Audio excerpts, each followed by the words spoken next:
بسم الرحمن الرحیم۔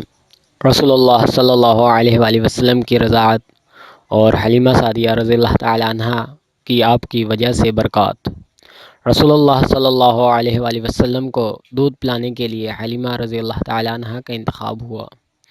محمد بن اسحاق عبداللہ بن جعفر سے روایت کرتے ہیں کہ مجھے کسی نے حلیمہ کا یہ قصہ سنایا کہ میں مکہ میں بنی سعد کی چند خواتین کے ہمراہ قحط کے سال شیر خواہ بچوں کی تلاش میں آئی۔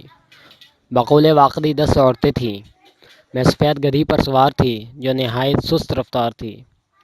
ایک بچہ شیر خوار ہمراہ تھا، ساتھ ایک اونٹنی تھی جو بالکل دودھ نہ دیتی تھی۔ ہم رات بھر بچے کی بھوک کی وجہ سے سو نہ سکتے تھے، لیکن ہم خوشحالی اور آسودگی کی امیدوار تھے۔ الغرض میں ایسی کمزور گدھی پر سوار تھی جو سارے قافلے کی رکاوٹ کا باعث تھی، یہاں تک کہ ان کو ہماری کمزوری اور ناتوانی گوارا نہ تھی۔ بالآخر ہم مکہ پہنچ گئے۔ واللہ ہر دودھ پلانے والی کو رسول اللہ صلی اللہ علیہ وآلہ وسلم کے اہل خانہ کی طرف سے رضاعت کی پیشکش کی گئی، مگر سب نے یتیم ہونے کی وجہ سے انکار کر دیا کہ ایک بیوہ عورت کیا کفالت کرے گی۔ ہم بچے کے والد سے انعام و اکرام کی امیدوار ہوتی ہیں، باقی رہی بیوہ والدہ تو وہ کیا اجرت دے سکتی ہے۔ چنانچہ ماں سوائے میرے ہر عورت نے شیر خوار بچہ اجرت پر لے لیا تھا۔ مجھے اس یتیم کے علاوہ کوئی بچہ میسر نہ تھا، اور جب ہم نے خالی ہاتھ چلے جانے کا عزم کر لیا تو میں نے اپنے شوہر حارث بن عبداللہ سے کہا، میں ناکام اور بے نیل مرام واپس جانا پسند نہیں کرتی، میں تو اس بچے کو ہی ساتھ لے کر جاؤں گی۔ تو میرے خاوند نے بھی تائید کی کہ لے لو، کوئی حرج نہیں، اللہ تعالیٰ برکت دے گا۔ چنانچہ میں ان کے گھر گئی اور شیر خوار بچہ لے آئی۔ واللہ حقیقت یہی ہے کہ میں نے اس کو محض مجبوری کی خاطر لیا۔ میں بس اس کو اپنا ٹھکانہ میں لائی تھی کہ میری چھاتی میں حسب ضرورت دودھ اتر آیا۔ چنانچہ اس کی شیر خوار اور میرے بچے نے خوب سیر ہو کر دودھ پیا، اور میرے شوہر نے اونٹنی کو دھونے کا ارادہ کیا تو اس کے تھن میں بھی دودھ سے لبریز تھے۔ اس نے اس قدر دودھ نکالا کہ ہم سب کے لیے کافی تھا۔ چنانچہ ہم نے آرام و راحت سے رات بسر کی۔ صبح ہوئی تو میرے شوہر نے کہا، حلیمہ، معلوم ہوتا ہے کہ تو نے ایک مبارک روح کو حاصل کیا ہے۔ جب سے ہم نے اس کی کفالت کا ذمہ لیا ہے ہم خیر و برکت میں ہیں، اللہ تعالیٰ مزید خیر و برکت سے نوازے گا۔ جب ہم مکہ سے واپس ہوئیں تو یہی گدھی قافلے کے آگے آگے تھی، کوئی بھی گدھی اس کے ساتھ نہ چل سکتی تھی، یہاں تک کہ ساتھی عورتیں کہہ رہی تھی کہ ارے دختر ابی ذؤیب، یہ وہی گدھی ہے جس پر تو جاتے وقت سوار تھی۔ میں جواب دیتی، جی ہاں یہ وہی ہے، تو وہ پھر کہتی، واللہ اس کی تو اب عجیب کیفیت ہے۔ پھر ہم نے علاقہ بنی سعد میں پہنچ گئے۔ ہمارا علاقہ قحط زدہ تھا۔ ہماری بکریاں صبح جاتی اور شام کو پیٹ بھر کر اور بہت دودھ والی آتی، اور باقی لوگوں کی بکریاں شام کو بھوکی اور بے دودھ کے واپس آتی، اور لوگ ہماری بکریوں کو دیکھ کر اپنے چرواہوں کو تاکید کرتے کہ جہاں زینب ابی ذؤیب کی بکریاں جاتی ہیں وہاں لے جایا کرو۔ چنانچہ وہ ہماری بکریوں کے ہمراہ چراتے، پھر بھی ان کی بکریاں خالی پیٹ بے دودھ آتی اور ہماری بکریاں پیٹ بھر کر دودھ والی آتی اور ہم خوب دودھ دھوتے۔ ہم اللہ تعالیٰ کی جانب سے 2 سال سے خوب خیر و برکت میں تھے۔ آپ صلی اللہ علیہ وآلہ وسلم کا قد و قامت عام بچوں سے ممتاز تھا۔ آپ 2 سال کی عمر میں خوب توانا اور کھانا کھانے کے قابل ہو گئے۔ ہم اس کو آمنہ رضی اللہ تعالیٰ عنہ کے پاس لے آئیں۔ خیر و برکت کی وجہ سے ان کو ہم اپنے پاس رکھنے کے بہت حریص تھے۔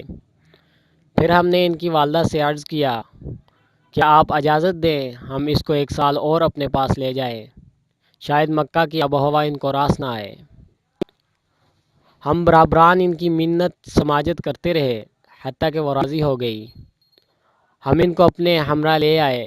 2 یا 3 ماہ کا عرصہ گزرا ہوگا۔ وہ اپنی رضائی بھائی کے ہمراہ مکان کے پچھواڑے بکریوں میں تھے کہ ان کا بھائی دوڑتا ہوا آیا کہ میرا قریشی بھائی یہاں ہے۔ اس کے پاس سفید پوش دو آدمی آئے، انہوں نے اسے لٹا کر پیٹ چاک کر دیا۔ چنانچہ میں اور میرا شوہر دوڑتے ہوئے آئے تو آپ کھڑے ہیں اور رنگ فق ہے۔ میرے شوہر نے ان کو گلے لگا کر پوچھا کیا بات ہے؟ تو آپ نے بتایا کہ دو سفید پوش انسان آئے، انہوں نے مجھے لٹا کر پیٹ چاک کیا اور کوئی چیز اندر سے نکال کر پھینک دی، پھر پیٹ کو اس طرح کر دیا۔ پھر ہم ان کو اپنے ساتھ۔ اس بات کی پیش نظر میرے شوہر نے کہا حلیمہ میں خطرہ محسوس کرتا ہوں، چلو ہم ان کو واپس لوٹا آئیں۔ حلیمہ نے کہا ہم ان کو دوبارہ آمنہ کے پاس لے آئیں تو اس نے حیرت کے عالم میں پوچھا کیوں واپس لے آئے؟ تم تو بڑے ارمان سے اس کو اپنے ساتھ لے گئے تھے۔ تو ہم نے عرض کیا کہ بحمد اللہ مدت رضاعت کا عرصہ پورا ہو چکا ہے، ہم کسی خوف و خطرے کے مد نظر ان کو واپس لے آئے ہیں۔ یہ سن کر آمنہ رضی اللہ تعالیٰ عنہا نے کہا یہ بات نہیں، سچ سچ بتاؤ کیا بات ہے؟ تو ان کے اصرار پر ہم نے پورا قصہ گوش گزار کر دیا۔ تو اس نے کہا کیا آپ کو اس سے اسیب اور شیطانی حرکت کا خطرہ ہے؟ سنو ایسا بالکل نہیں، ان پر شیطان قابو نہیں پا سکتا۔ میرے لخت جگر کی ایک شان اور مرتبہ ہوگا، میں اس کی ولادت کا قصہ سناؤں؟ ہم نے عرض کیا کیوں نہیں؟ اس نے کہا اس کے حمل کی وجہ سے مجھے کوئی گرانی نہیں ہوئی، اس سے ہلکا حمل میں نے کبھی نہیں دیکھا۔ حمل کی حالت میں مجھے خواب آیا، گویا میرے جسم سے نور خارج ہوا ہے جس سے شام کے محل منور اور طاہر ہو گئے۔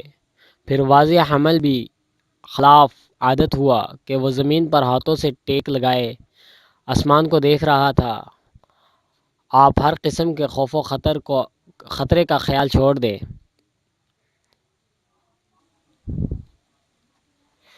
واقدی ابن عباس رضی اللہ تعالیٰ عنہ سے روایت کرتے ہیں کہ حلیمہ رسول اللہ صلی اللہ علیہ وآلہ وسلم کی تلاش میں باہر نکلی تو اس نے دیکھا بکریاں دھوپ میں ہیں اور آپ اپنی رضائی بہن کے پاس ہیں۔ تو حلیمہ نے خفا ہو کر کہا اس شدید گرمی میں تو اسے باہر لے آئی؟ لڑکی نے کہا امی میرے بھائی کو دھوپ محسوس نہیں ہوئی، میں نے دیکھا ان پر بادل کا سایہ کیے ہوئے ہیں، جب یہ رک جاتا ہے تو بادل بھی رک جاتے ہیں اور جب یہ چلتا ہے تو بادل بھی اس کے ساتھ چلتا ہے، اسی کیفیت سے وہ یہاں تک پہنچا ہے۔